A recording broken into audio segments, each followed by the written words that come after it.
Second unit টেস্টের প্রশ্ন 2025 তৃতীয় শ্রেণী ইংরেজি পূর্ণমান 30 বলেছে প্রথমে let's underline the correct answer. তোমার যেটা সঠিক উত্তর হবে এমসিকিউগুলি তোমাকে কিন্তু সঠিকটা চিহ্নিত করতে হবে। এরপরে দেখো কি বলেছে,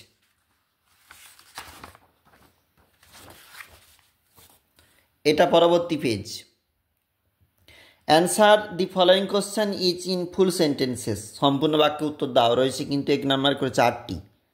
দেখো, pick the odd one out, বের করতে বলেছে কোনটা অড রয়েছে। 2 নাম্বার রয়েছে এগুলো থাকতে। দেখো, পাম আলাদা, তারপর দেখো গ্রাস আলাদা, এইভাবে আলাদা। এটা পরবর্তী পেজ। লেটস ম্যাচ কলাম এ বির মধ্যে কোনটা হচ্ছে কোনটা গ্রাস হপার। দেখো, নিজেরা অবশ্যই প্রস্তুত করো। নিচে রয়েছে ফিল ইন দ্য ব্ল্যাঙ্কস 2.5।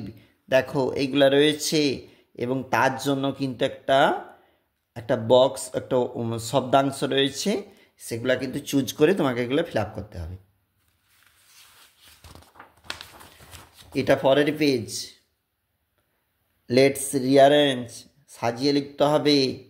এরপরে বলেছে ফিল ইন দ্য ব্ল্যাঙ্কস। দেখো কি বলছে এখানে, তোমাকে এগুলো ঠিক করে ব্র্যাকেটস ওয়ার্ড এখানে পুট করতে হবে। 2 নাম্বার অপোজিট ওয়ার্ড, বিপরীত শব্দ লিখতে হবে। পরের পেজ পাস্ট ফর্ম এগুলার বসাতে হবে, মিনিংফুল সেন্টেন্স বসাতে হবে। 3 নাম্বার। এছাড়াও নিচে প্রশ্ন 1x4 অবশ্যই দেখবে তোমরা যা যা রয়েছে। এখানে বলেছে use words from the help box and rights 4 sentences about fish.